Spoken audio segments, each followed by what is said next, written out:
Blog Talk Radio. Abakunzi ba radiyo iteme nongeye kubasuhuza kandi mbaha ikaze mu biganiro byacu turashimira ko mu kiganiro igihe n'iki ikiganiro mutegurirwa buri wa kabiri w'icyumweru uyu munsi rero tukaba turi ku itariki ya 31 ukwezi kwa gatanu mu mwaka w'ibihumbi 2022. Ndabizi ko uyu munsi nakona murabyumva ko ijwi ryanjye ritameze neza, muraza kunyihanganira, ariko biraruta ko twasiba ikiganiro. Mu kanya rero ikiganiro cyacu kiraba gitangiye, aho turi buze kureba n'ubundi turakomereza amakuru yacu aho twatangiriye mu kiganiro cy'ubushize, aho twababwiye ko ubushotoranyi bwa Kagame bukomeje kandi akomeje kugaragaza ko atanafite gahunda yo gusubira inyuma. Uyu munsi rero akanama k'umutekano ka ONU, Conseil de sécurité, kagize icyo kavuga, kize kuri iyi nama, kagize inama idasanzwe kuri iki kibazo cyo muri Congo, aho Minisitiri w'Ububanyi n'Amahanga wa Congo Rutundura yari yaje yahibereye, ndetse n'abaindorerezi cyangwa se abandi bantu barimo nka represent Kenya, wa Uganda n'u Rwanda obviously bagize icyo bavuga muri iyo nama, aho kugira ngo u Rwanda rugaragaze yuko yenda rwaguye mu ikosa rugafatirwa mu cyuho rushaka kwisubiraho, ahubwo nirwo rwatanze ikirego muri ONU. Ntabwo ari ukugitanga formellement, ahubwo ndashaka kuvuga ko rusa nk'aho ariko rwaregaga Kongo ko ariyo yarushotoye, ko ibi byose byatangijwe n'ibisasu byatewe muri Kinigi no gushimuta abasirikari babo. Ntabwo barimo kuvuga biho bibera inkomere ziri i Kanombe ndetse no mu bitaro by'i Butare. Aya ni amakuru mashya ko hari inkomere nyinshi cyane, nyinshi ariko zirenga kompanyi ziriho zivurirwa mu bitaro bya Kanombe. Ibyo rero ntabwo ari ibintu tangaza, mu gihe muzi neza ko n'ubundi hafashwe n'abandi basirikari n'ibikoresho bidasanzwe bikoreshwa na za special forces. Iyo wumvise bavuga ngo night goggles, biriya bintu bambara mu gahanga bibamurikira bishobora gutuma barwana nijoro kimwe no kurwana ku manywa, biriya ntabwo ari ibikoresho bya buri musirikare, n'ibikoresho bikoreshwa na za special forces. Iyo byageze aho bafata abasirikari bagafata ibikoresho nk'ibyo, nuko urugamba ruba rwashyushye, nuko haba hari abandi ibitamenyekanye, ibyangiritse aba ari byinshi cyane. Kandi nta gushidikanya abantu bari bagiye za Kibumba, bamara igihe mu muhanda ufunze, Bunagana Rumangabo barayigera. Ntabwo ari ibintu byari byoroshye, ariko bakarenga bakavuga ngo barimo kwitabara cyangwa se ngo Kongo yarabashotoye. Resolution rero nako ibi bavugaga ko ntabwo ari sanction bari bufate, ariko aya maraporo yenda bizaturuka ku zindi investigation. Obviously in discours barimo kuvuga ni discours diplomatique yo kuvuga ngo baganire cyangwa se bashake umuti urambye w'ikibazo cyo mu karere.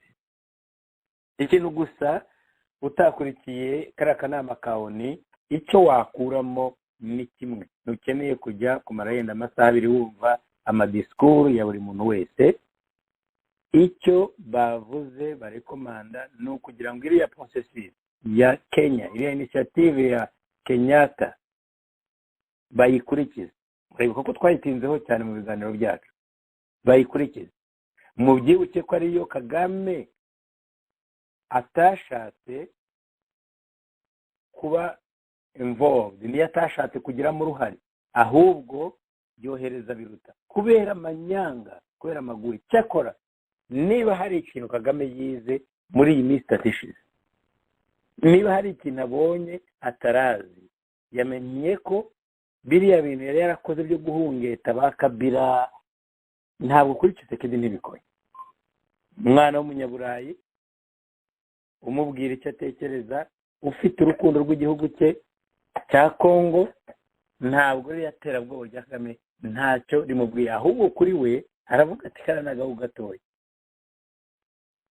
arashaka gukora iki? Rwanda Air barayihagaritse, Uganda yo yabyungukiyemo. Uganda Air yo ubu yatangiye kujya Kinshasa ngo inshuro 5 mu cyumweru, ubwo irafata yenda na za Lubumbashi na za Goma mu minsi iri imbere, ariya masoko ariya malinya barayafata. Of course ibi ntabwo Kagame yabyishimira, ariko ni nyirabayazana. Ibintu byo kubabaje kujya yumva ngo yajya yirwa ahungabanya umutekano w'ibindi bihugu kandi yarangiza akagenda asarura yunguka. No, Tshisekedi rwose yamweretse aho ahagaze.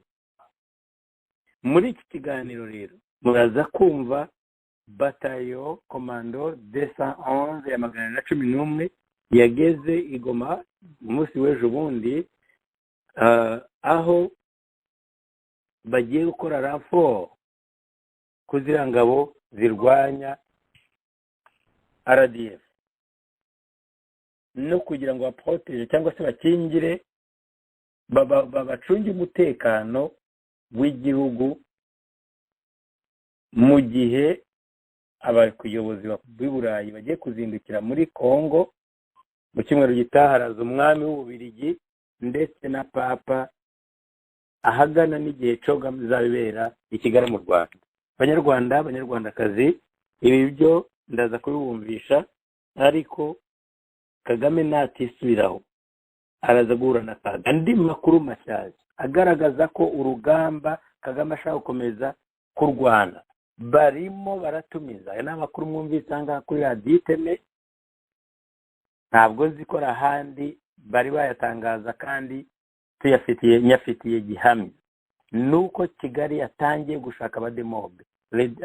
Abademobe babandi ngo bitwa ngo bakira bazi Kongo, barwanya intambara za Kongo, bazi urugamba, kuko bavuga ko kimwe mu byatumye bakubitwa izakabwana hariya muri ibice bya Rumangabo na za Kibumba ngo nuko ari abasirikari batazi intambara. Abo bademobe ariko nabo ntabwo barimo babyitabira. Nongere ngaruke kuri ibi kandi abo mbwira barabyumva. Ndabizi ko mwishongoye Mubaraka muganga muvuga muti Rwanda Air izabajyana ibajyane ngo nimukigenda ngo n'amaguru ngo yamugenda Rwanda nayo bayiciye muri Kongo, se muzagenda n'ikimaze kumva amaguru mwayacitseho. Rwanda Air mwashakaga nayo bakaba yabaciyemo ngo zigera iyo ngiyo hose, ntaho umukinya. Ariko se ko muzi ngo Kongo ni yanyu koko? Iyo audio ndiho nkoraho reference nzayigarukaho mu kiganiro cy'uyu munsi musibejo. Ati ubu kera twagenda n'amaguru n'ubwo Rwanda Air none bayikubise inshuro bayiciye muri Kongo kurira moto rero. Ariko reka mvane blague kuri ibyo biriya by'abasirikari bariho bashaka kandi bakoze apele kwa kundi banyuza ngo kubahagarariye demobe ngera gutabara ngo bongere bahure, bashaka kubahereza muri Kongo. Narebabwiye ko n'ingabo zindi ziri hanze zizataha. Kagame ngo ntashaka agasuzuguro. Imvugo iri mu Rwanda yose irabigaragaza. Njyewe icyo nasaba gusa abasirikare bakuru bareba iriya mirambo irimo ishingurwa mu Rwanda, bareba ziriya nkomere ziza kamama muri Kongo, bongera bibaza babwe batari ko rebellion yarangiye ngo tukaba dufite igihugu. Uwasobanuriza impfu yazivuga ate? Yazivuga ko ngo ni ugupfira igihugu. Koko uko nicyo mwita gupfira igihugu? Kuri iyi batayo ndaza kubagarukira audio yayo, ndaza kwishyiraho mu kanya kubera yuko ari yaje kuranforsa ari amaposition kandi gahunda nta kindi ari uguhangana na RDF. Kongo yaradeclare irabivuga ku mugaragaro uwo barwana baramuzi. Mu gihe ibyo biriho biba, Kinshasa aho batwitse effigy ya Kagame. Donc bafashe ifoto n'ibendera rye barabitwika. Umwuka mubi Kinshasa ku Banyarwanda ni Goma n'ahandi hose duterwa na Kagame buri munsi atuma twangwa, s'il vous plaît, twangwa n'amahanga, twangwa n'abantu bose batwita ba troublemaker. Ziriya ngabo zacu zagombye gukora igikwiriye ni iki? No kumubwira ati Kagame ibi twarabikoze ntacyo byatumariye, byatwongereye abanzi, mureke dusubire inyuma twongere turebe politike yacu n'andi mahanga. Abugande ni ikibazo, Burundi ni ikibazo, Tanzania ni ikibazo, Kongo ni ikibazo. Harya ubwo ibyo ntabwo mubibona mwebwe? Hari abantu bavuze bati Macky Sall perezida wa Senegal ngo yabahuje ngo na Tshisekedi ngo ndetse ngo yabahuje kuri telefone, which byarabaye, it happened. Perezida Macky Sall wa Senegal yahamagaye Kagame na Tshisekedi barahura baraganira, umugambi ari kugira ngo bashakire umuti ikibazo gishyashya. Mbabarire, bashakire umuti kibazo kivute gishyashya. Ariko bamaze kuvugana anababwira ko ngo ibisigaye ngo bazabikomereza, uzakora follow up ngo ni Perezida Lorenzo wa Angola. Namwe muzi ubwenge, urumva ko deja yasanze ikibazo kimurenze. Cyo ni kimwe, ntabwo ari uko ikibazo cyari kimurenze cyonyine, ahubwo hari uko ikibazo cyari kimurenze, hari no kuba ubwabyo adafite confidence y'ibizabera muri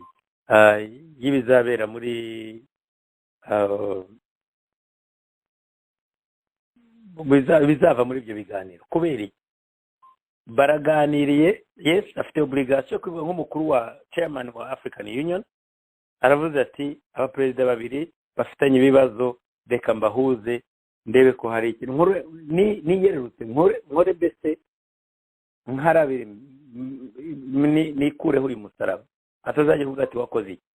Arabahamagaye bashyize kuri conference call, murariko Kagame amaze imisa najyayo, yagutaha amastade, yagiye gukora iki, yenda yari afite impamvu, ntabwo mbizi, ariko ushatse wanabijyanisha.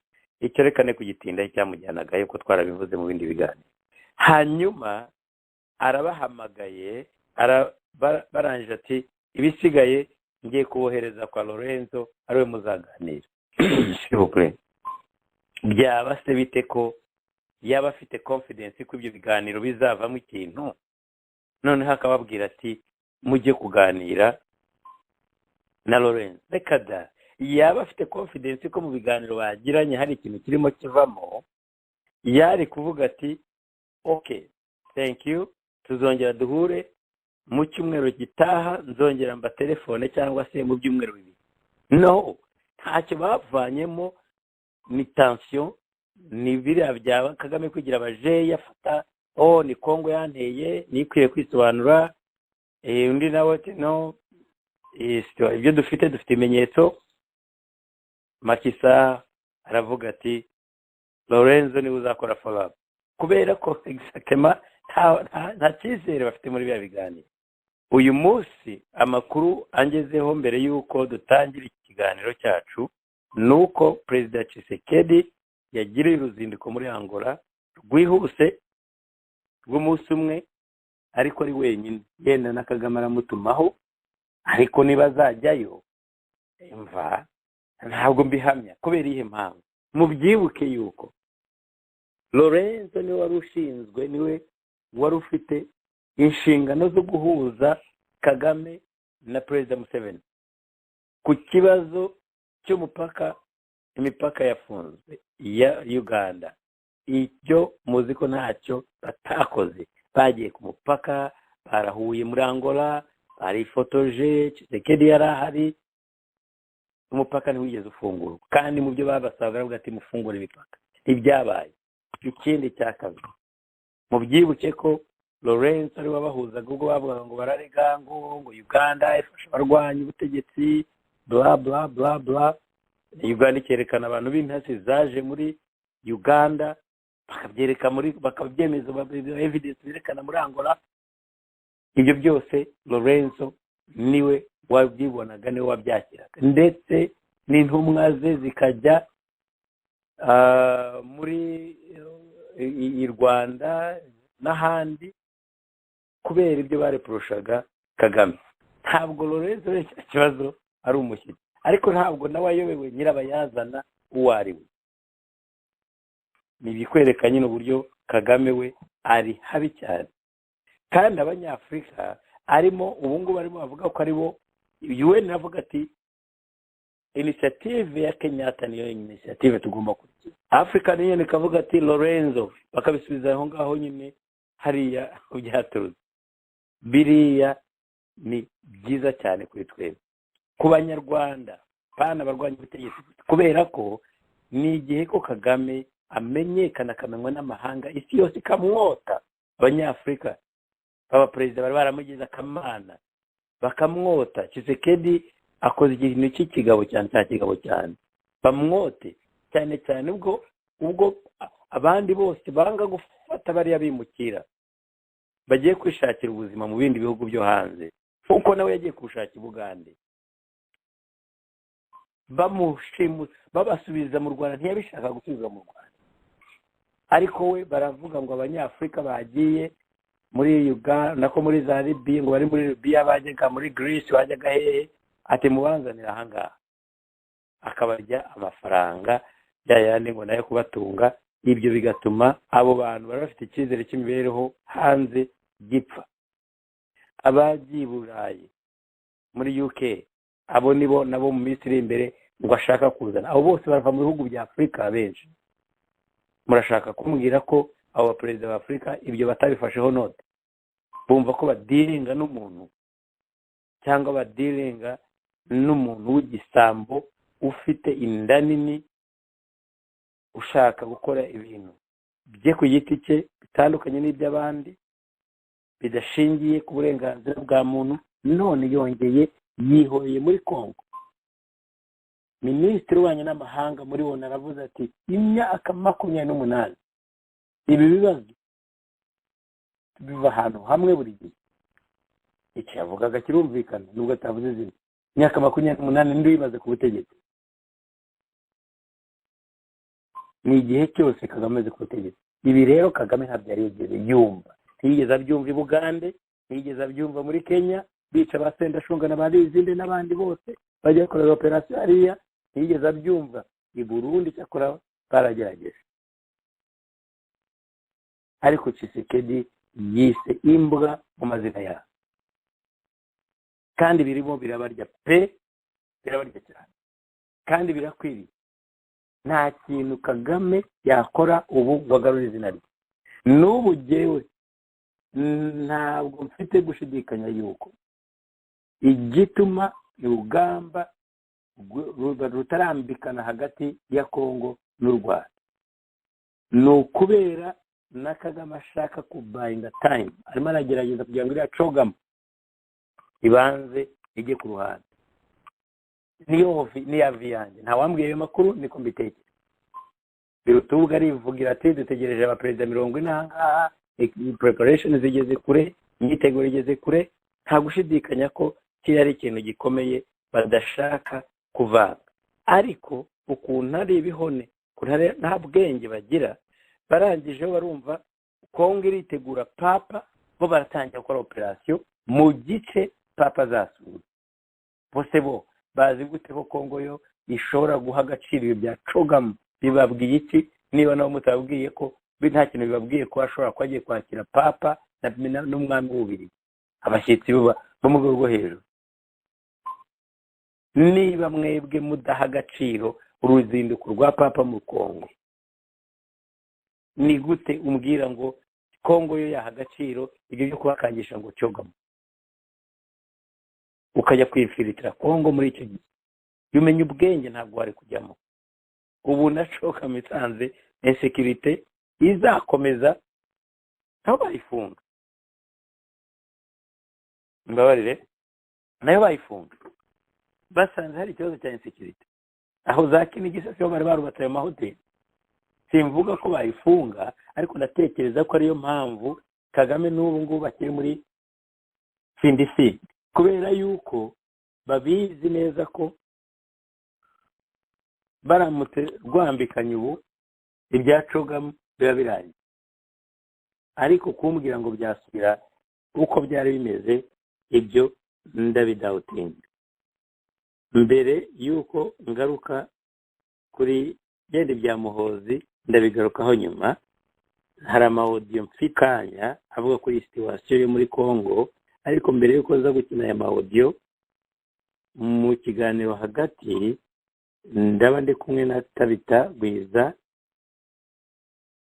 ndeka nayi kuvuga ibya Kongo by'umutekano gusa Karasira mwarongeye kumubona mu rukiko ejo bundi ndaza kugaruka ku rubanza rwa Karasira ariko mu magambo avunaguye kubera ko bya Kongo nibyo ngewe natinzeho ndetse uretse amawodiyo nsigaje kongera kuza kubashyiraho na komantere za Muhozi Kainerugaba yavuze ku byo kujya kurwana muri Kongo afatanyije na Kagame ariko ibyo mu gihe narabigarukaho ndaza kugaruka kuri ikibazo cya Karasira hari n'ibindi bintu nabonye nananiwe gusobanukirwa hari imvugo ngo iharaye mu Rwanda aho ngo urubyiruko mbese ruvuga ruti n'ubundi nta uzamara imyaka ijana nta myaka ijana nzamara nta myaka ijana nsigaranye muri iyi si bishatse kuvuga ko hapfa wavutse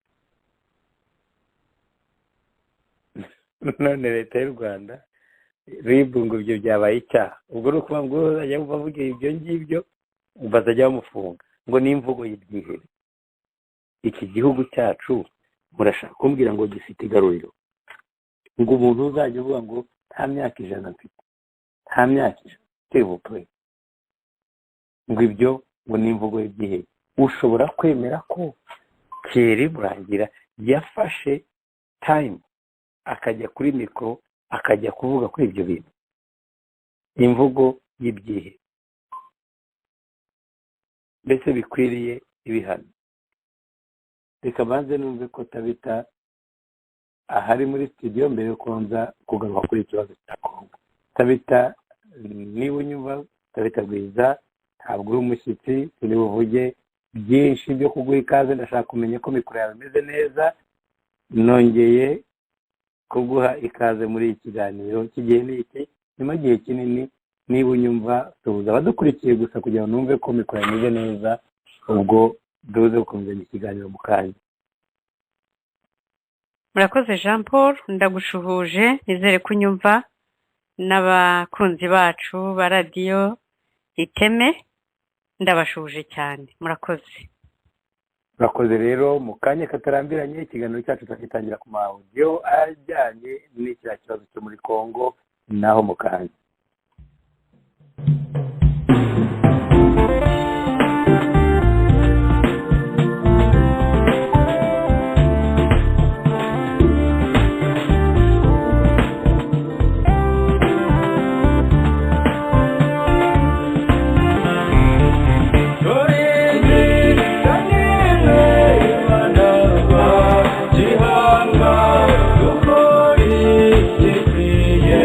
Turame, Rwanda.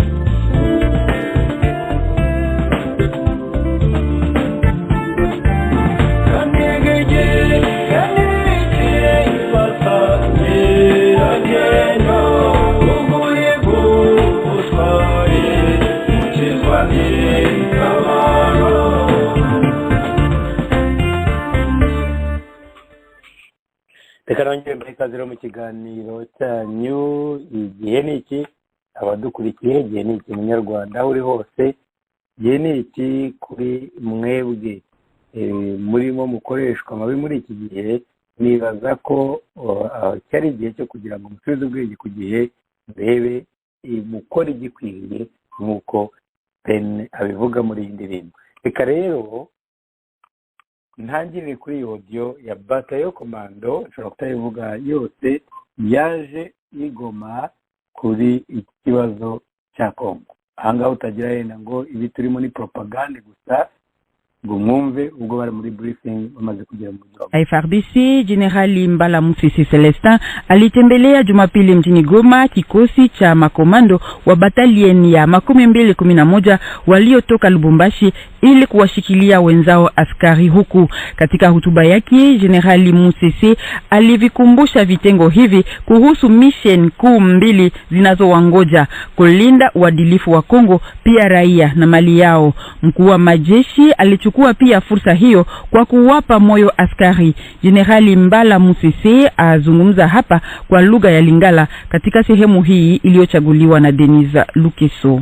Ekole Mobimba ya République démocratique du Congo etie miso epai na bino pona te bobatela mboka mongona azali kotante kobotola mwa eteni. Boyebi mission na biso ezali mission ya kobatela ndelo ya République démocratique du Congo po ete mongona akota te azuata eteni mokete.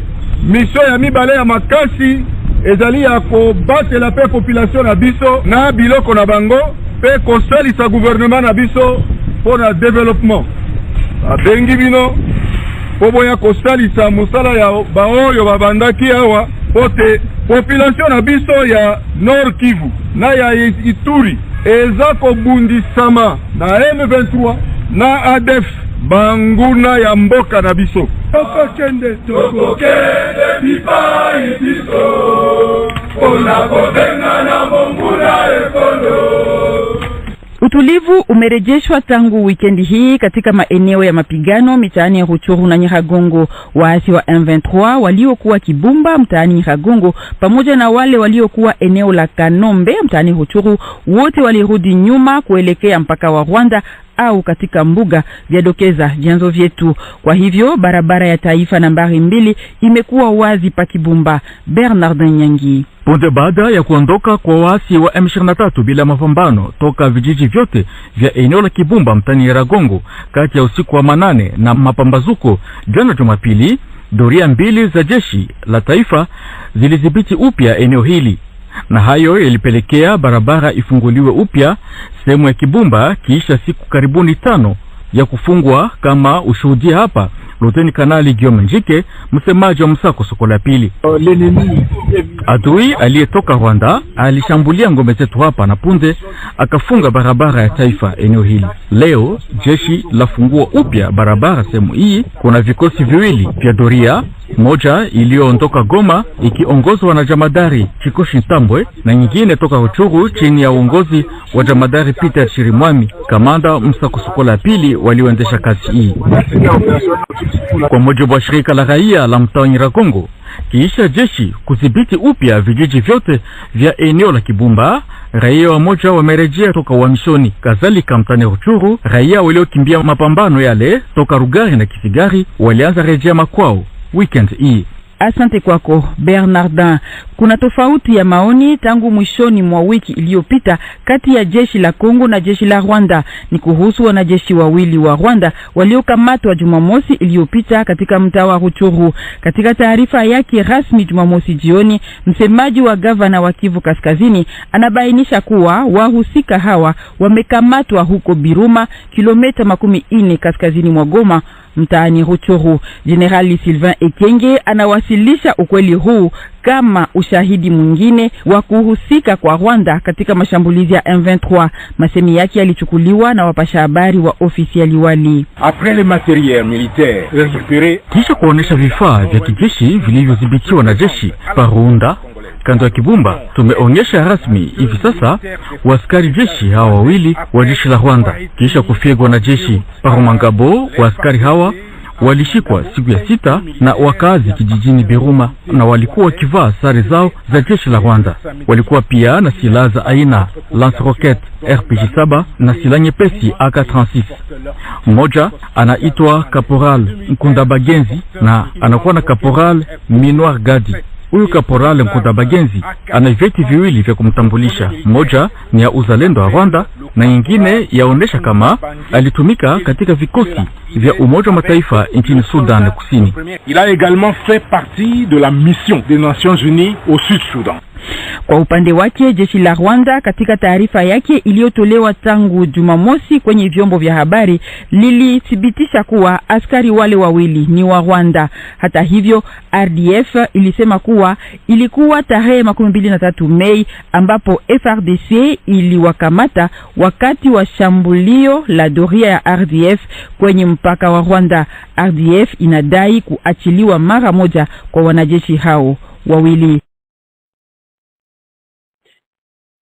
Bakunzi ba Radio Iteme, nibi uretse ibisasu bimwe twabigarutseho no mu biganiro byacu by'ubushize, ariko bavuga ko kuba tumva ururimi rw'igiswahili nuko General Mbaramutse atari we mukuru w'ingabo za Kongo yari yaje gutembera ziriya ngabo, aho ingabo za Kobata ya 211 zari zageze i Goma, aho bavuga ko zigiye guhangana n'umwanzi kw'icyo bahanze amaso ari adui, umwanzi uvuye mu Rwanda, ariko ko batagomba kumwemerera ko yagira kontrole ya teritwari nubwo yaba gatoya ku butaka bwa Kongo. Bavuga ariko ko situation yasubiye uko yari imeze, umuhanda bawufunguye, ndetse barongera bati umwanzi wavuye mu Rwanda twashoboye kumusubiza inyuma, adui kuva mu Rwanda. Ibintu byose ni u Rwanda, u Rwanda, Rwanda, Rwanda. Ni ikibazo gikomeye cyane. Iyi akaba ariyo ntambara yavuyemo ziriya mfu nyinshi cyane, zirimo z'abantu bari mirambo myinshi iri Kanombe, ndetse n'ibinkomere biri mu bitaro bitandukanye biri mu gihugu, kuko bariho barajyana mu bitaro bitandukanye, ntabwo ari Kanombe gusa, kugira ngo bashobore kubavura. Tabita, ibi bintu nubwo yari domene ngenda y'igisirikare n'intambara, ariko nk'ibi bintu ku bantu b'Abanyarwanda yenda tuba dukora n'ubukangurambaga, izi mfu z'abana b'Abanyarwanda nk'aho u Rwanda rutapfushije bihagije ku buryo noneho bagomba kujya gupfira muri Kongo. Ndagira ngo ne kuva kuri iyi ngingo, niba ufite nk'akanya gato cyangwa komantere kawe gatoya, njye bivuga kenshi kandi na kare nabivuze. Abanyarwanda harimo guhera kuri bariya bakuru b'ingabo, bari bakwiye gusubiza amaso inyuma bagakora igikwiriye, bakicara bakajya muri security mu nama y'umutekano, bakavuga bati nyakubahwa Perezida wa Repubulika, mu byubahiro byawe, iyi ntabwo ari intambara twarwana, ntituzayitsinda, tuzayitakarizamo byinshi bitari ngombwa. Babarira utange ubutumwa yenda ku babyeyi n'abo bana, ababyeyi bafite abana barimo bagaruka ari imirambo, bagiye mu kazi, yenda bamwe batabwiwe n'aho bagiye, yenda ababyeyi ahari bo ahazagira icyo bakora mu kwimana hafi abana babo, simbihamye, ariko nibura bamenye ko ibi bintu bikabije, kandi ko nta rugamba barimo kurwanira igihugu bihariye, amaraso yabo arimo kunywebwa n'imbwa, kubera ko ntabwo ntacyo bari gupfira, nuko nta patriotism irimo hariya. Niba ufite komantere ngufi ntarava kuri iyi ngingo, kuri iyo audio, tabitereka ngo ijambo nkomeze ku bindi. Urakoze Jean Paul. Azimisi mbona amafoto y'abana justement kuri social media impinja abana b'abasore bakiri batoya kwibaza uti uyu mwana ni umwana w'umuntu afite umubyeyi, uyu mwana afite mushiki we hariya, uyu mwana afite tante uri hariya, uyu mwana aba bana baraziriki. Izi mpinja ziri koherezwa hariya muri Kongo kujya kwicwa, koko aho abanyarwanda bapfiriye amaraso yamenetse y'abana b'abanyarwanda ntabwo ahagije. Guhera muri 90 abanyarwanda bapfa kugeza muri uyu mwanya, koko amaraso y'abana b'abanyarwanda yamenetse ntabwo ahagije. Koko Kagame, ko tutarabona woherejeyo cyomoro wawe, ko tutarabona wohereje yabo bahungu bawe bari aho ngaho, ko tutarabona hari umwana w'umuhungu wa Kabare buriyo cyangwa wuriya Mubarake wishongoraga ngo we ngo atabonye ngo intambara ngo akazi ke ngo kaba gahagaze ngo none nimurebe abana b'impinja bari kohereza hariya baba maze uba nahoze mbona amasanduku y'abana atondekanye bateruye ishyano ryose. Yavuga nti ibi bintu n'agahinda bana b'abanyarwanda, niba bishoboka ko ibi bintu mwabyanga, mwakwanga kujya kumena amaraso muyamenera ubusa. Ntabwo muri kuyamenera igihugu, muri kuyamenera umuntu ku giti cye, murimo muremenera umuntu umwe we ubwe inyungu ze ku giti cye. Niba bishoboka ko ibyo bintu mwabyanga, ndabizi ko babyanze babica, ariko niba bishoboka ni mubyange, nimwange kujya kumenera amaraso ubusa ngo amaraso yanyu ajye kuribwa n'imbwa hariya muri Kongo. Reka mbabwire, abanyarwanda bamaze igihe kirekire bapfa mu gihe cy'intambara. Abanyarwanda barapfuye barashira. No mu gihe kitari cy'intambara byitwa ngo igihugu kiri mu mahoro, abanyarwanda barapfuye buri munsi kugeza muri uyu munota. None n'ubu FPR irakomeza gushoza intambara yoherezamo abana b'abanyarwanda kujya gupfa. Bibatwaye iki? Nibafata umwana wa Jean Paul bakamwohereza hariya muri Kongo kujya gupfa, hari ikibazo? Hari teatre nigeze kumva kera abantu b'i Burundi bakinaga, noneho baravuga bati musaza w'umwamikazi w'umugabekazi yagombaga kujya ku rugamba, none ntabwo yagiye ku rugamba. Aho kugira ngo ajye ku rugamba yihagitse amatugunguru. Icyo gihe kwihagika amatugunguru ryari ishyano, ni ukuvuga ngo yangaga kujya ku rugamba. Umwamikazi arahaguruka atari ku bundi, harya ubwo musaza wanjye muramushaka w'icyo abo gupfa barabuze. Ati niko abereka abatunga intoki bo ubwabo, ati mwebwe mwabaye ari mwe mugenda mukajya ku rugamba bo gupfa ko batabuze musaza wanjye mukamuha amahoro. None Kagame nawe araproteje abana be, araproteje abana babo bayobozi nyine basirikari bo hejuru, ariko abo gupfa abana bo gupfa ntibabuze.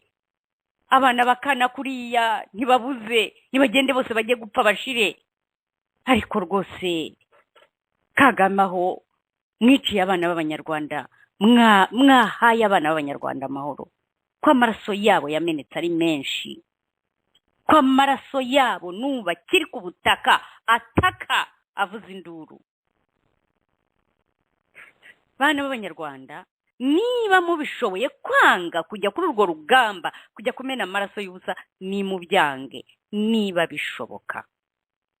Numva ari icyo navuga. Jean Paul, niyo mirambo yuzuye Kongo hose, kuko Kongo yarahize ati umunyarwanda wese aho ari ni mumwice, nusa nawe wese mumwice, ni mubice. isi yose iratwanga wigeze kubikomozaho nta muntu udukunda kubera umuntu umwe kubera leta ya Kagame baradushebeje baraturangije isi yose iratwinuba n'agahinda ndumva ariyo komantere naba nkoze Jean Paul urakoze tabitareka ngo yenda bazabyanga ntacyo bazanga kubera ko igisirikare nyine zabapakira bakagenda kuri bo bazagenda ariko yenda hari kukijyamo abakijyamo babanza bakasubiza ubwenge kugira bakavuga bati ibi ntabwo tukirwanira ntabwo kikiri igisirikare cy'igihugu birababaje kubona dushobora kuvuga amagambo nk'aya kubera ko ubundi ingabo zagombye kubaho ariko zirashorwa mu bintu bimarisha abanyarwanda tabita kuri iyo ngingo yenda uretse kubwira abadukurikiye development zihari kwerekana ko Kongo ibandanyije imyiteguro yo gucunga ubutaka bwabo ariko sinzi ko ari byinshi bindi twabivugaho yenda Kagame yavana mu isomo ariko agasuzuguro ahantu ashyizwe ni habi cyane ku buryo nibaza ko yari ahiteguye ashobora kumwarira ku mbunda nabyo birashoboka cyane reka tubitega amaso nyuma y'ibi hari briefing yabaye muri Congo nayo iravugwa mu rurimi rw'igifaransa ndakora summary gusa ariko reka nayo mwumve abakongomani ariko cyane aha briefing yari ifite isaha n'iminota 18 babajije ibintu byinshi cyane guhera ku Rwanda ukuntu mushobora kujya kunegosya n'umuteroriste muzakora iki muzatsinda se rugamba nk'uko babivugaga abakongomani bari mobilize bashaka kurwana n'uriya rugamba kandi bose bashyize hamwe ku rundi ruhande abanyarwanda nta n'umwe ushaka ruriya rugamba uretse agatsiko gusa gatoya gafite inyungu personnelle gashaka kurukuramo rurimo amafaranga rurimo power na fame ariko noneho wumve kuri iki kibazo aho bavugaga kuri Karega ni naho nashaka kuvuga kuri Karega witabye uyu munsi ubuyobozi muri Kongo kamuhata ibibazo ibintu bitatu bamubwiraga nk'uko uwabitangaje itangazamakuru yavuze ndabigaruka mu kanya ariko hari na possibilité y'uko Karega ashobora kuva muri cya gihugu akicara hariya kugera igihe igihugu bamaze kunormaliza umubano bitabaye ibyo Karega ashobora kuba yirukanwe mu kinyabupfura reka mwumve ubwo umukongomani yabazaga ati ari abantu bashaka kwigaragaza eske ingabo zizabirukana cyangwa muzabaha soutien support kugira ngo begverse uburenganzira bwo bahabwa na constitution ni mu kibazo uyu munyamakuru yamubajije cyareba cyane ibya Karega no kumva ko hari igihe bishobora kuba bamwirukana kandi abayobozi ntibabihakanye cyangwa se ngo bikonfirme n'umuvugizi wa guverinoma ubundi yagombye kuvuga ati no gahunda yacu si ukumwirukana tugiye kumubaza ibijyanye n'izi development tume kuri leta yabo ABC ariko kuba bifashe bagaceceka ntihagire n'umwe uvuga ngo ntibavuge ngo yango siyo mpamvu ntibahakane ko bashobora kutamwirukana burundu bishoboka ko ashobora kuba ibyo birangiye n'ubushize nabivuze reka noneho mwumve uburyo abakongomani babyisubirije muri press conference. Il y a de mouvements citoyens qui ont manifesté vers la gare centrale pour demander effectivement la rupture diplomatique de l'ère entre le Rwanda.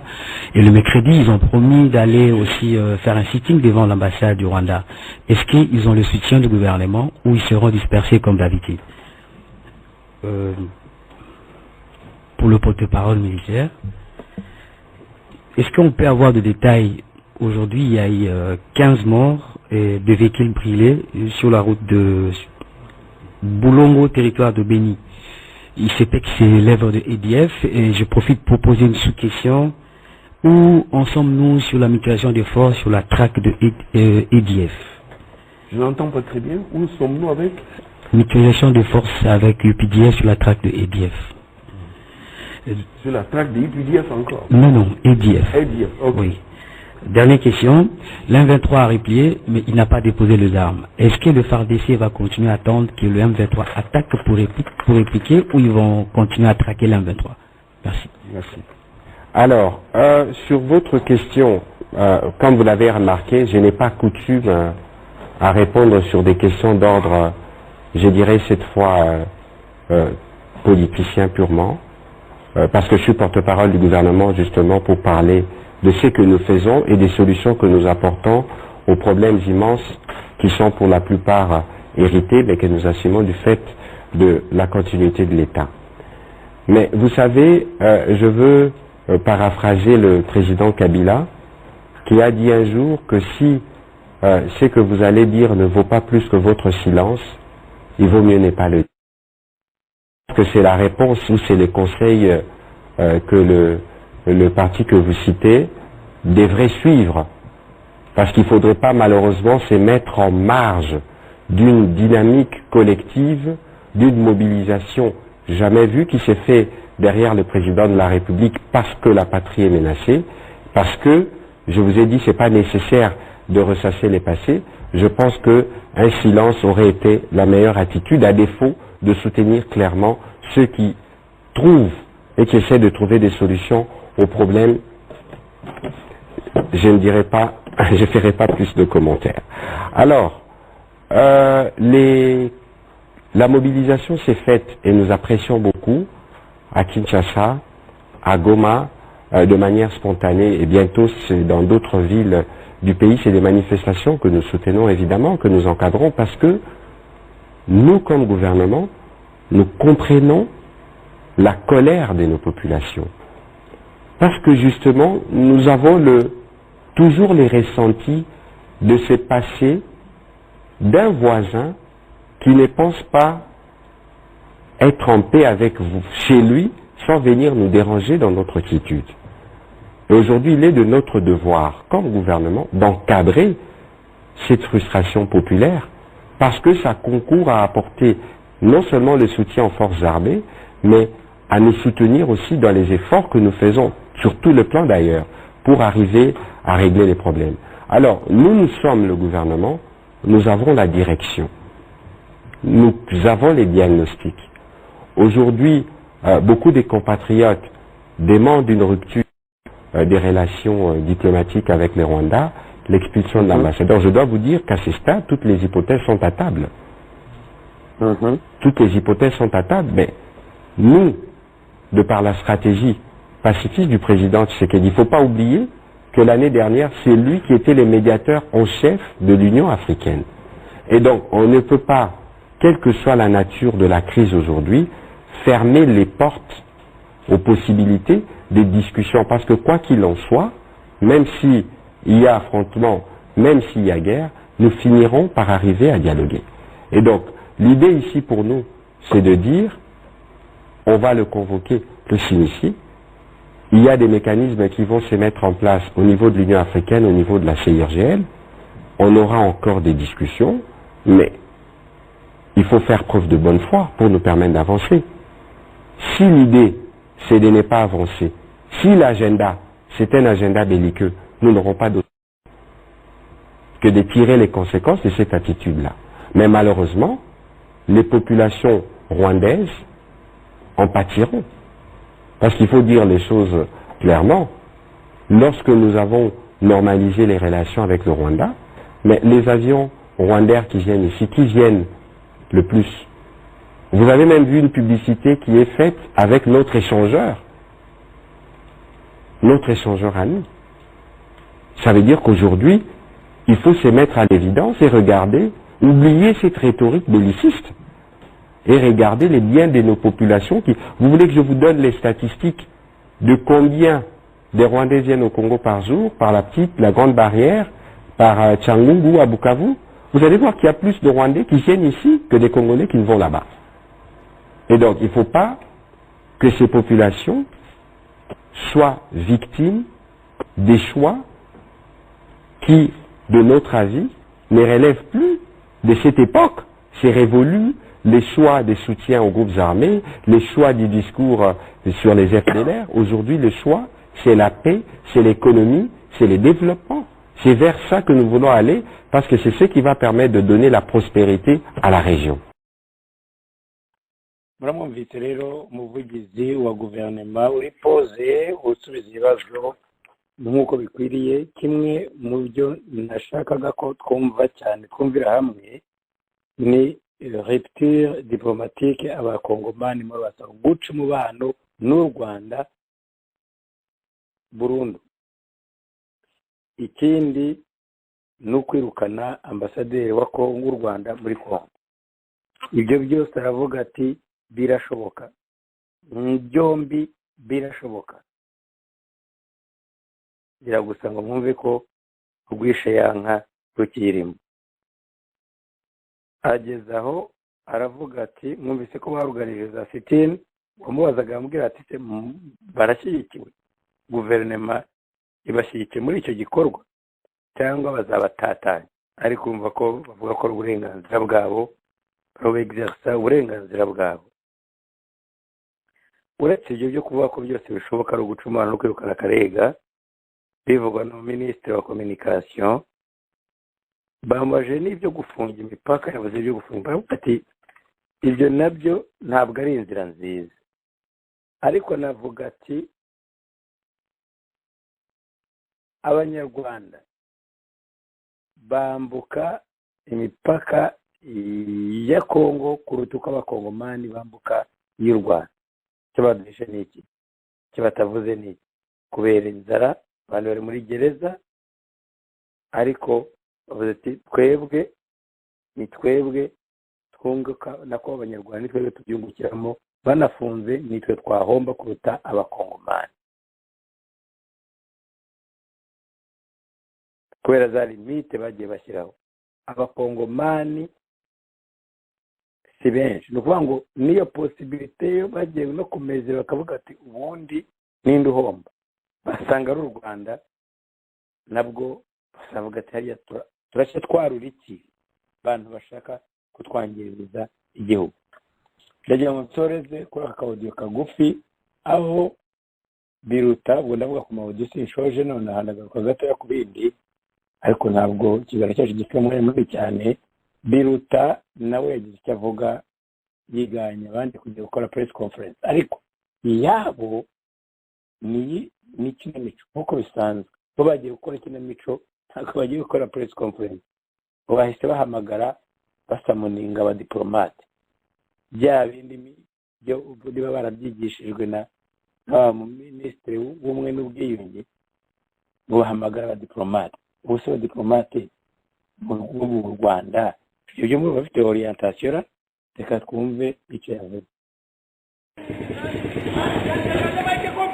kuva imirwano yakubura hagati y'ingabo za Repubulika ya Demokarasi ya Kongo n'umutwe wa M23, leta y'icyo gihugu yashyize u Rwanda mu majwi irushinja gutera inkunga uwo mutwe. kuva ubwo ku mbuga nkoranyambaga hakwiriye amashusho, amajwi n'amafoto ya bamwe mu banyekongo barimo n'abayobozi mu nzego zinyuranye bahamagarira abaturage b'icyo gihugu gufata intwaro za gakondo n'imbunda bakarwanya umwanzi ari w'u Rwanda n'umututsi. mu kiganiro yagiranye n'abanyamakuru kuri uyu wa kabiri, minisitiri w'ububanyi n'amahanga Dr Vincent Biruta yagaragaje ko ibyo bikorwa byuje ingengabitekerezo ya jenoside n'amacakubiri, ndetse bikaba biri mu byaganiriweho mu nama yagiranye n'abadiplomate bakorera mu Rwanda kuri uyu wa kabiri. murebe ingengabitekerezo ya jenoside ikwizwa muri DRC, kugeraho abantu badatinya n'abayobozi barimo abapolisi, abanyapolitiki bajya hari bakavuga bati dufate imipanga dutera u Rwanda, turufatanye na Kongo.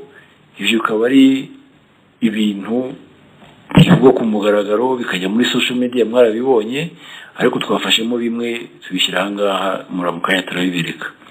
hanyuma twanababazaga tutese ubu ngubu ibingibi biri hanze bigaragarira abantu bose, ubu ejo bundi nihongera kuba ubwicanyi nanone tuzongera tuvuge ngo ntabwo twari tubizi, kandi byarabaye, byaratangiye tubireba, bigakwirakwizwa tubireba, bikigishwa. ati murahari, hari ingabo za UN zihamaze imyaka myinshi, iyo ngengabitekerezo yakwirakwijwe zihari n'uyu munsi niko bimeze. Ivyo nivyo bibazo twababazaga. Kuri Vincent Biruta rimanganya hariya kuko ibyo avuga kuba ngo ndiho ndabazanga ingengabitekerezo ngo bayijyanye, ariko si ibintu murumva bikwiriye ko iyo ni guverinoma. Biruta arajya guhamagara abadiplomate mu Rwanda ngo muri Kongo hari ingengabitekerezo, ngo muzavuga ko mutabibonye kandi mufite MONUSCO. Siko u Rwanda rwigize umurezi wa buri muntu wese. Ibi nabyo ni ibindi bintu umuntu ashobora kwibaza. Yes, ntawashyigikira iriya mvugo z'imipanga n'ibindi, ariko ubwo Biruta arashaka kumbwira ko ari umunyampuhwe w'amaraso agiye kumeneka mu Rwanda. Se abo bakarasira turimo kuvuga ari nabo ngira ngo yenda na komantere abatabitazi komerezeho, niba ari umunyampuhwe kuki izo mpuhwe ziza muri Kongo umupaka hambutse umupaka, zambugo zibanza kwambuka umupaka, kuki atazijya mu gihugu? Niba ari umunyampuhwe kuki atareba bari abafungwa bose bazira akamaro ngo tubibone, atange urugero rwiza kandi ko n'abandi babikurikiye? Hari ikikubeshya?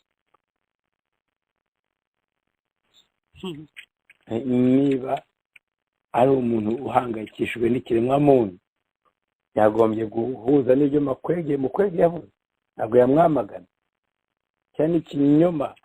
Ntabwo ikibazo ari uko uhangayikishijwe n'impfu z'abantu bashobora gupfira muri Kongo, kuko namwe murabica, icyo ni kimwe, kandi ababica bamagana. Ni ibintu rero bigaragaza ko ibintu byabo byose biba birimo ikinamico. None ngaruke kuri Tariki, nibyo navugaga, biriya bintu bya théâtre mu Rwanda hari imbabare nyinshi cyane, imfungwa nyinshi cyane. Tarimo arafuringa nde Karasira ejo bundi yaraje akeneye kujya kwivuza, ibyo ni uburenganzira ubundi bagombye kubamo, ntabwo wamuhaye. None Biruta arashaka kutwereka ko ari umunyampuhwe uyu munsi, tubyemere. Cyangwa impfu ziba mbi cyangwa zo kwamaganwa iyo ari izikozwe n'abandi. Iyo ari izikozwe na FPR na RPF, ubwo ntabwo ari impfu zihangayikishije. Tabita navugaga ni unafashe n'urugero rwa Karasira, ntabwo yari akwiriye kujya kuri, nahere kuri Karasira n'abandi, tumenye ko koko ari umuminisitiri w'umunyampuhwe. Navuga n'ibintu biri maloriente kuri, ariko twavuga tutere ko Biruta ari consistent yamagana akarengane ushingiye kuri bibera kuri Karasira bivugwa kuri televiziyo, utabera yimwe amaze imyaka n'inyandiko ataburana babisubika gusa. Izo mpuhwe za bihehe uzivugaho iki Tabita?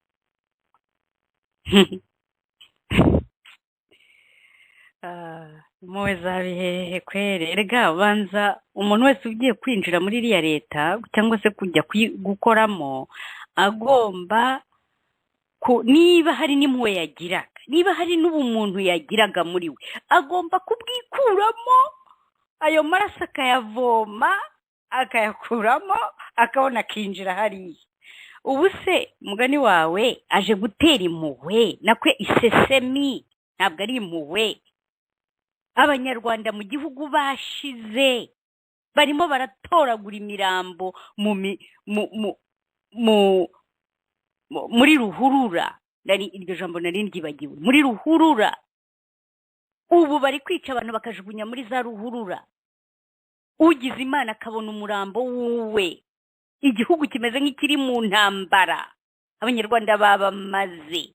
Utari kwicwa n'inzara aricwa n'abandi, izo ngegera abo bicanyi bose, ariko yarangiza akaza gutera isesemi nta soni na n'isoni bagira. Karasira Karasira waje mu rukiko wagaragaye nk'umuntu utentebutswe wihebye, isura ya Karasira yarahindanye, nta cyizere afite Karasira, habe na purusi imwe y'icyizere afite.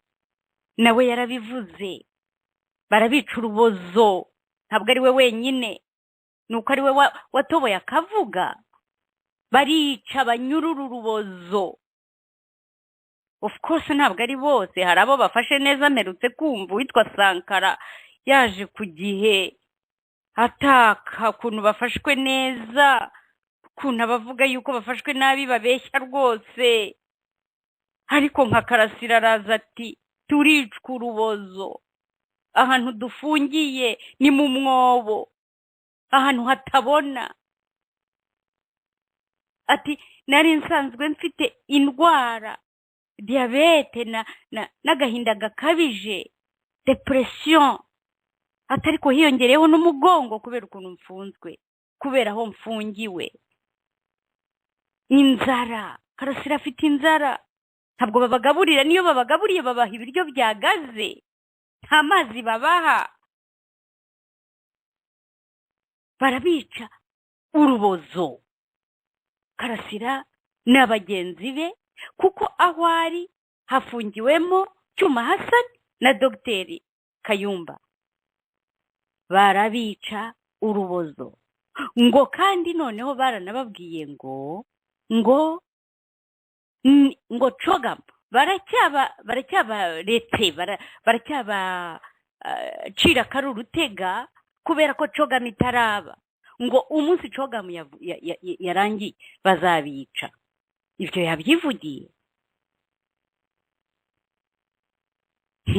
Arakubitwa buri munsi, nubwo Karasira kugira ngo aze mu rukiko, muri kote, ntabwo ari uko yabishakaga, ni uko yatinye ko abacungagereza bari bumukubite nk'uko basanzwe. Ibi bintu Karasira yavuze ntabwo ari ubwa mbere abivuze. Ureka abo babiruta baza gutera isesemi, ntabwo ari ubwa mbere Karasira bivuze, ntabwo ari ubwa mbere avuze yicwa rubozo akorerwa we na bagenzi be muri prison. Hari icyo bigeze babikoraho aba baza gutera isesemi, ngo barajya kuvuga ngo jenoside, ngo ingengabitekerezo ngo muri Kongo. Nta soni. Karasira amaze igihe kinini, ibaze amaze umwaka wose muri prison, kandi nta cyaha n'iki na kimwe Karasira ashinjwa. Aravuga ati nta cyaha nakoze, ariko ndafunzwe, mfungiwe ubusa. Umwaka wose umaze muri prison. Muri iki gihe cyose amaze muri prison niko yakomezaga kubwicwa ruboza akorerwa we na bagenzi be. Abajaji ntibagire icyo bavuga, bakica amatwi nkaho batanumvise icyo yavuze. N'aba banyamurengwe, aba babiruta n'abandi nkawe batagize icyo bitayeho, bakajya gutera isesemi ngo abafite ingengabitekerezo mu kindi gihugu, iby'iwabo byadogereye abantu babamaze. Ariko yavuze no ku wundi mugore ngo witwa Violette, ngo ni umugore umuvura. Uwo mugore imiti ya Karasira yarayijyanye, ngo aravuga ati iyo miti nimuyimpereze, uriya mufite mu biganza byanjye. Ati n'ubundi n'umwanzi w'igihugu. Uwo mugore Violette niko yavugaga, kandi ngo yirata ngo ni umugore wa generali. Umugore wa generali icyo avuze icyo ari cyo cyose rirahita, nta kibazo, ntawamuvuguruza. Imiti ayima Karasira. Ariko banyarwanda, abanyarwandakazi, ndabasabye ngo nk'uyu mugore Violette abamuzi, muzamutubwire, mutwoherereze amazina ye yandi n'abandi nkawe. Ntabwo ari we wenyine. Abagome, aba bantu bari muri kiriya gihugu bafite ubugome bw'indengakamere, bica abanyarwanda babamaze, uwo batishe ngo bamukureho bakamwica iyicarubozo, bakamukorera iyicarubozo nk'iri ngiri Karasira akorerwa na bagenzi be. Aba bantu nyaboneka ndabasabye ngo uwo ubonye uwo uri we wese ujye umufata amazina ye yombi, bishobotse unamufotore, kuko aba bantu ibi bintu bizabagaruka. Ntabwo ibintu nk'ibi bishobora kugenda ubusa, ntabwo bishoboka.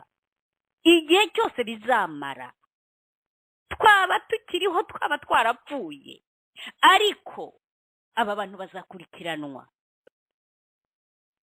Aba bantu bagira ngo iyi si n'ibiyirimo byose ni ibyabo, uwo bashatse barica igihe bashakiye. Abantu barabatoromatije, barabarangije igihugu cyose. Ndagira ngo ndangize mbasaba, mbihanangiririza ngo umuntu wese uzajya abona umuntu nk'uyu, aba bantu bakorera abanyururu iyicarubozo. Bundi numvise umunyamakuru Anyesa avuga ibintu bamukoreye yinjiye muri prison agiye gusura Cyuma Hassan. Bamukoreye iyicarubozo riteye ubwoba. Abo bantu mwese mumenya, mubona aba bantu, including uyu Violette Karasira yavuze wamwimye imiti. Karasira akaba agizwe iyicarubozo, yicwa, akaba agize kuba baramwimye imiti, akaba agize kuba atagaburirwa, akaba agize, ntabwo wabirangiza. Aba bantu mujye mubamenya kuko kizabibabaza. Rero bantu mufite ubushobozi, mwarengera ubuzima bwa Karasira, turabatabaza. Niba bishoboka, nimutabare ubuzima bwa Karasira. Ari muri prison arazira ubusa. Baramushinja ngo w'ingengabitekerezo ya jenoside yarayikorewe, yariciwe abe bagashira muri jenoside, n'abasigaye FPR ikabamara ikabarimbagura, ngo kubera ko yavuze ngo afite ingengabitekerezo ya jenoside. Barangiza ngo bagiye gutera isesemi, bavuga ngo abantu ngo bafite ingengabitekerezo mu bindi bihugu, muri Kongo. Nta n'isoni bagira. Banyarwandakazi, niba mudahagurutse ngo mwirwaneho, mugire umutima w'ubumuntu, mutabarane, ukoze amabi nk'aya mutanga amakuru, kuko aba bantu tuzakora amazina, liste y'amazina yabo bose, abo tuzashobora kubona. Nyaboneka nimudufashe, muyaduhe, mubatubwire, kuko igihe kizagera, kandi ntabwo ari kera. Niyo byaba kera kandi igihe kizagera ibi bintu babibazwe. Murakoze Jean Paul. Murakoze Tabita. Niyo byaba kera, kuko cyangwa no kugira ngo uzibukwe nk'umuntu wafashe uruhande, ufite uruhande rwiza mu mateka, uzavuga wahagaze mu buryo bwose bakuvuga, aho kugira ngo ushake kunyura inzira z'ubusamo, urengere aby'akamanyi k'umutima kamurarira ijoro rimwe. Kandi byaragaragaye ko babanjirije, aryo marabwira bari abasirikare nabo nibaza ko nta kintu bamariye. Ariko mwebwe cyane cyane abasirikare b'u Rwanda, umunsi wowe Kazura, Mubaraka n'abandi nk'abo batangiye gufatirwa ibihano, imitungo yanyu, cyangwa se bakabashyira kuri no fly list, bashobora kuba mu gihugu kubera byaba kuri bya Rusesabagina, byaba ari kuri biriya byo muri Kongo, ko birashoboka byose. ahari aho muzakora igikwiriye. Nabasezeranije ko ndi bubabwire ku bya tweet za Muhozi. Muhozi yaratwitinze, aratwitinga n'uyu munsi akomeza gutwitinga avuga ibintu bitandukanye ku ntambara yo muri Kongo, abivuga mu buryo butandukanye, ariko ndabanza nisegure. Ntabwo nshaka kuvuga ko ziriya tweet ziri mu nzira nziza, oya yaba bikora ibyo akora yaba atazi ibyo akora iriya tweet ntabwo umuyoboro mwiza diplomatike ku gihugu cya Uganda. Imvugo ubwayo, platform ubwayo ni mbi cyane. Noneho kuko abanyekongo muri ibi muri press conference bakoze nabyo babajije ministre wa communication batiste dufitanye amasezerano n'igihugu cya Bugande kurwanya ADF. Umuhungu wa Museveni avuga ibi n'ibi. Biriya bintu ntabwo bikwiriye nabo. Cyakora ministre wa information aravuga ati no, ntabwo relations z'ibihugu n'ibindi bikorerwa kuri Twitter.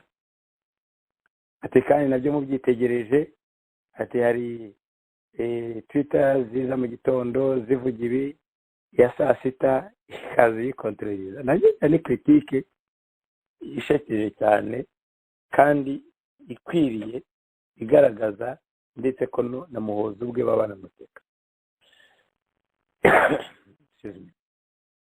Kuvuga rero ngo ibyatwite mu mwe kubishingiraho ibyo bavuga mu gitondo barya atavuga nimugoroba, ibyo nabyo ntabwo bimugaragaza nk'umuntu uri serieux. Ariko iyo nshaka kuvuga jewe ntababwiye mu byo muri ziriya zindi navuze ubushize, ni tweet yaramaze iminsi avuga ati kabaduhangara jewe na Mayanko na oncle wanjye Kagame abibesha bazabibona, FDL mwitange mujye mu birindiro by'ingabo zibegereye bya hafi bya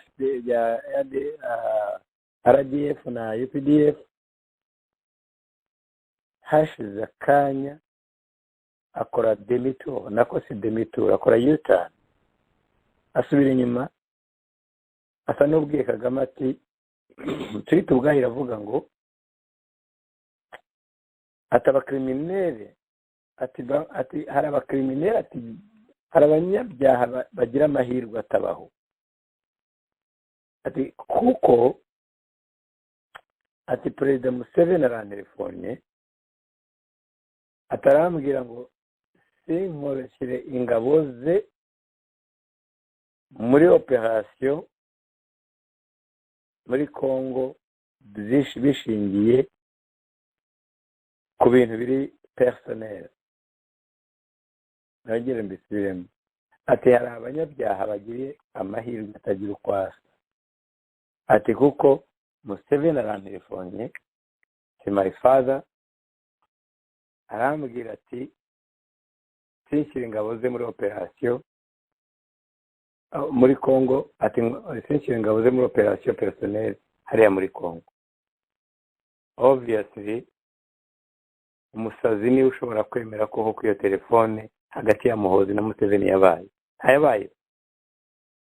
hayabayeho yewe na Kigali naho yavuze ati Muhozi avuga n'ibye ntaho bihuriye. Mu biruta muri press conference nayo yavuze ko nta bikorwa bafitanye n'Ubugande, nta bufatanye mu ngabo zabo buhari. Ariko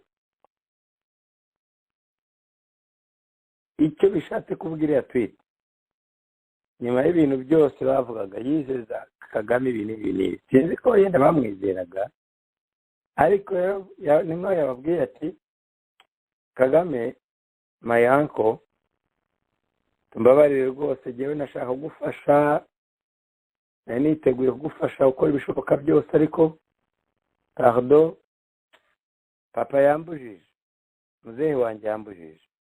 Niko byarangiye, niko ndetse aranavuga ati iyi sije y'intera hamwe ya FDLR n'ukuntu badashobora kudutinda, ati n'ubwa nyuma nyivuzeho abanyarwanda nubwo nemera ko atari inzira nziza, ariko ari amagambo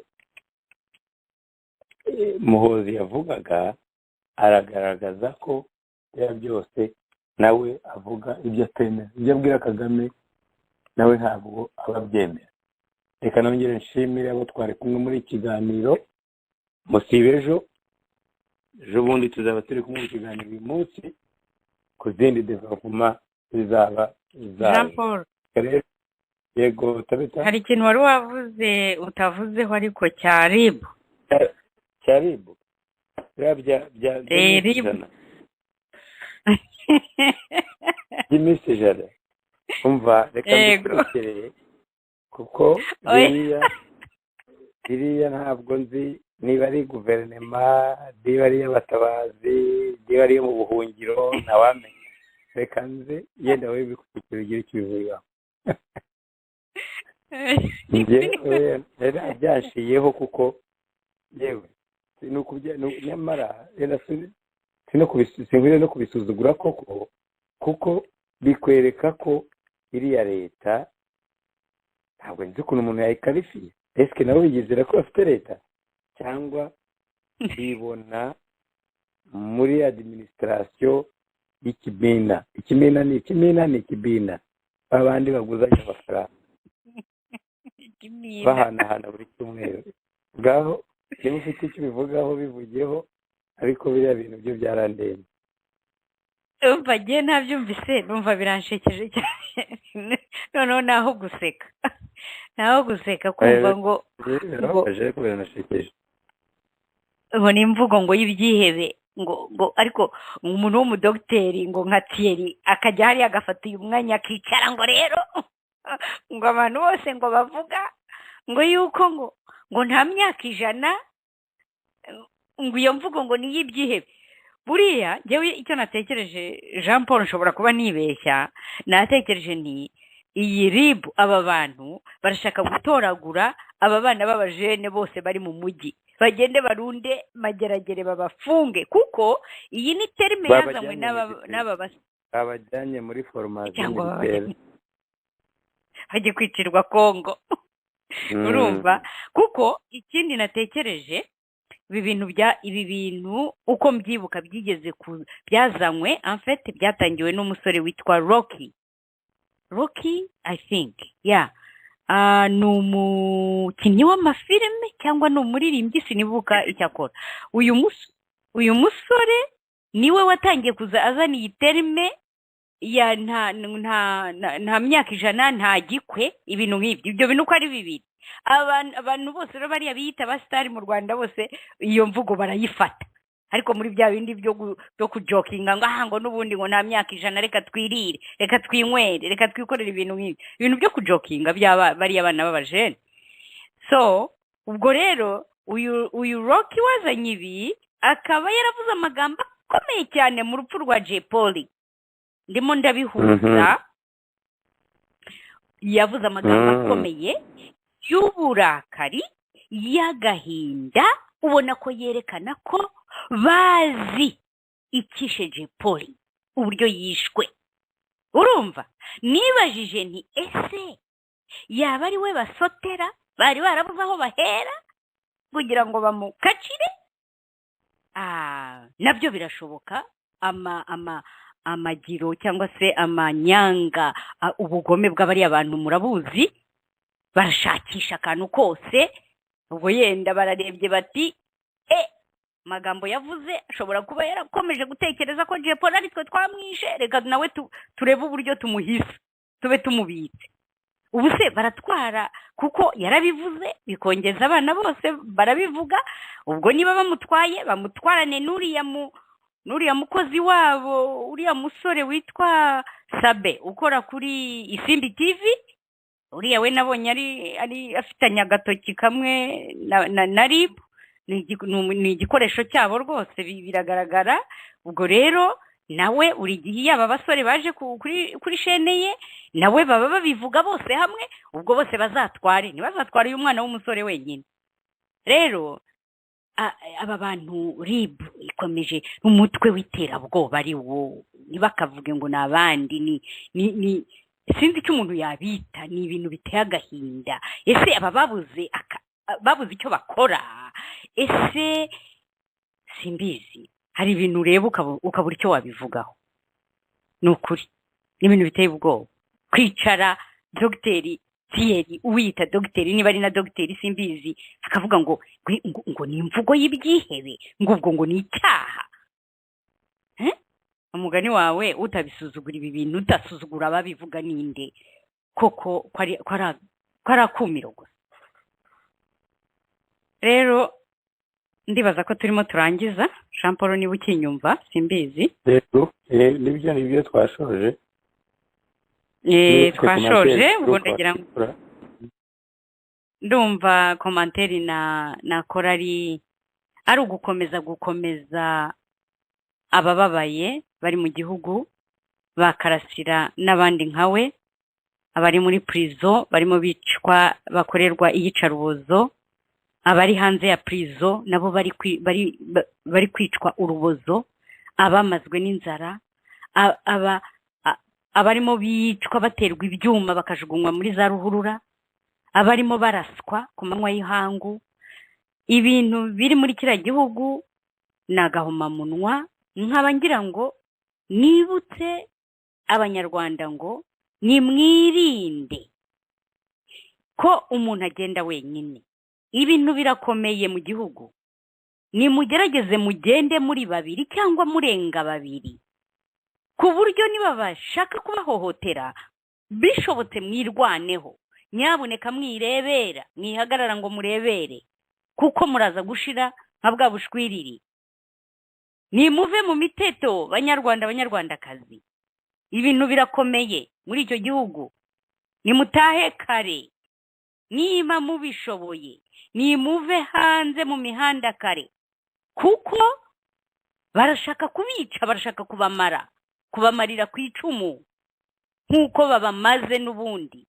Ariko nimugerageze mukora ibishoboka namwe, nimutahe kare. So nzoga mujya kunywera mu tubari, kuko batangira bavuga umuntu basanga umurambo hariya ngo buriya ngo hari yari yasinze ngo aragwa, ariko bene wabo bakaza bati oya, ntabwo umuntu wacu asanzwe anywa inzoga, yishwe, dore aho bamuteye ibyuma.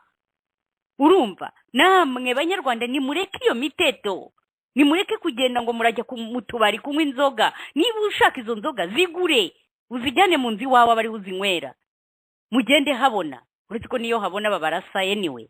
Ariko nimukore ibyo mushoboye byose. Namwe mwabicanye mwe mukomeje kwicira abana b'abanyarwanda, kurwara nk'uwica inda. Ndongera kubisubiramo ko ibi bintu muzabibazwa mwebwe bapolisi, basirikari, bantu b'umutekano byitwa ngo murarinda umutekano, ari mwebwe muteza akaga. Mwese mumenye ko ibyo bintu muri gukorera abana b'abanyarwanda bizabagaruka. Nta kindi nagira ngo mvuge Jean Paul nibyo. Nongere mbibutse ko urunana ruharanira impinduka z'abanyarwanda twiyemeje guhaguruka gushaka impinduka, kuzana impinduka mu banyarwanda. Ntabwo dukina, twahagurutse tuzi icyo dukora. Turabasaba ngo nimuhaguruke dufatanye, umuntu wese ashyireho itafari rye, ariko tugerageze kugarura impinduka mu gihugu cyacu. Murakoze, mugire ijoro ryiza.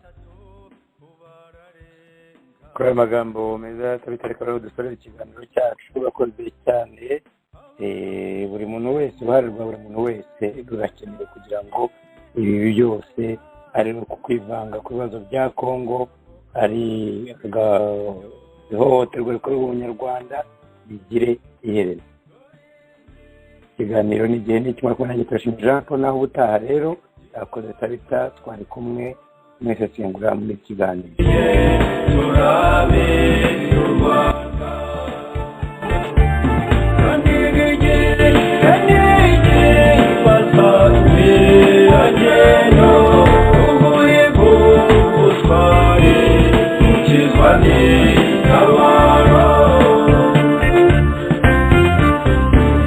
Abantu baricwa weruyagizwe irimbi, butaka n'ubuhemuka bw'imfura ipanga intama. Ahahoze hatuwe ahateye itabi, impunzi mu mashyamba zihigwa n'impongo. Dore izi ni mwe bana